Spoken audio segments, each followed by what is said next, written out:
4 domingos passados foram isso. Jesus foi batizado, fez um retiro de 40 dias de tentação, chamou os discípulos, foram os 2 últimos domingos, e hoje é o primeiro domingo que a gente medita Jesus trabalhando. Então, por isso que a liturgia de hoje eu explicava, ela traz um dia típico de Jesus.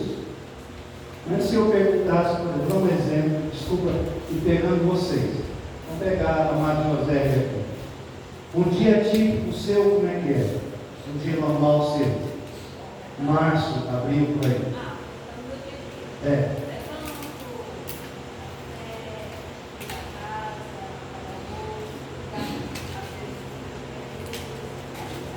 Dá aula também? Não tem trabalho da aula. Um dia típico dela, vai cuidar da mãe, vai dar aula. Como o evangelista São Marcos, ele resume a vida de Jesus, capítulo 1 de São Marcos faz questão de mostrar um dia comum de Jesus. Como seria um dia comum de Jesus? Ele levanta, de manhã ele vai para a sinagoga ensinar. A primeira coisa que Jesus faz é ensinar. Ele vai para a sinagoga e ensina. Ensinar é uma coisa muito importante, muito. Ensinar não precisa ser muito estudado para ensinar.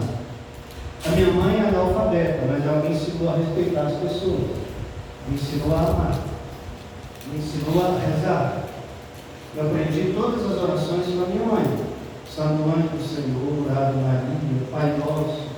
Desde pequenininho a minha mãe me ensinou a andar, me ensinou a falar, mas também me ensinou a amar, me ensinou a respeitar as pessoas, me ensinou muita coisa boa, me ensinou a amar a Bíblia. Ela não sabia ler, mas me ensinou a amar a Bíblia. Eu era uma criança, ela me deu uma Bíblia da criança, aquela livro vermelho.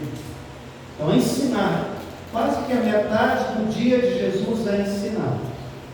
Primeira coisa, chega meio-dia mais ou menos, ele vai com os discípulos dele para a casa de Pedro. Chega lá, a mãe está doente de cama, a sogra, está doente de cama, está doente. Mãe doente, não tem nem comida para eles, não tem almoço, não tem a pessoa que faz a comida, a casa está lá triste, a mulher desanimada. O que Jesus faz? Se aproxima, segura pela mão e a levanta, cura. E ela fica livre para poder trabalhar, para poder servir. A leitura diz isso. Ela se levantou imediatamente e começou a servi-los. Então o que Jesus faz? Cura, liberta. Liberta. Quando a gente está doente, a gente não está meio amarrado, não está triste. Não fica legal a gente doente. A gente não está livre, não pode trabalhar, não pode fazer o que quer. Fica ali restrito, limitado. A gente doente, a gente fica limitado. Você não pode trabalhar, você não pode fazer nada. Então Jesus liberta, cura, liberta. E a mulher começa a servi-los. Mas ele cura de uma maneira muito bonita. Ele não fala para a doença, sai doença, não. Ele se aproxima, toca, levanta, com carinho, com amor, com ternura, o toque. O texto diz, e Jesus passou ali a tarde inteira, e na porta da casa colocaram todos os doentes, e todos os que precisavam estavam amarrados, aqui falava possuídos de demônio. Eu imagino todo tipo de coisa que limita a pessoa, depressão, ansiedade, angústia, tudo isso que amarra uma pessoa. E Jesus cura todo mundo. Vocês veem, o que é um dia típico de Jesus? 2 coisas: ensinar e curar, libertar. Aí a gente poderia pensar, bom, terminou o dia de Jesus? Não. Jesus vai dormir, levanta de madrugada e vai rezar. Ele levantou de madrugada, o texto diz, de madrugada quando ainda estava escuro, Jesus levantou-se e foi rezar num lugar deserto. Num lugar deserto. Vocês veem que a liturgia de hoje diz praticamente que no dia de Jesus ele fazia praticamente 3 coisas: ensinava, curava e libertava e rezava. 3 coisas. Às vezes a gente tem, eu sempre gosto de usar um exemplo de uma cadeira. Essa cadeira tem 4 pernas, não tem?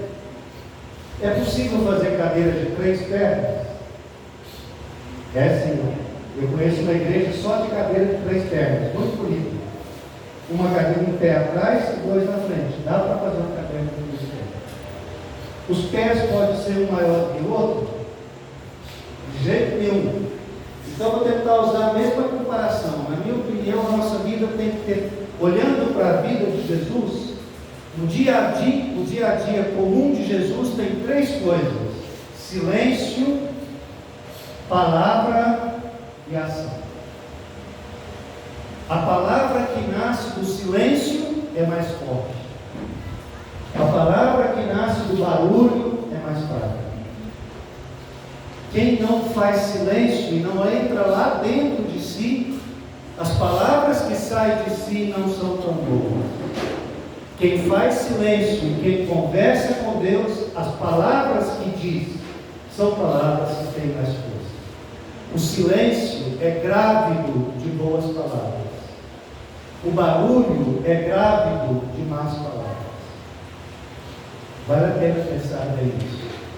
Jesus passou a manhã inteira ensinando, mas de noite tinha rezado. Das palavras que ele ensinava nasceram do silêncio. Isso é uma coisa que a gente precisa aprender muito. Quem não faz silêncio só tem palavra superficial para falar. Quem faz silêncio tem palavra profunda para falar.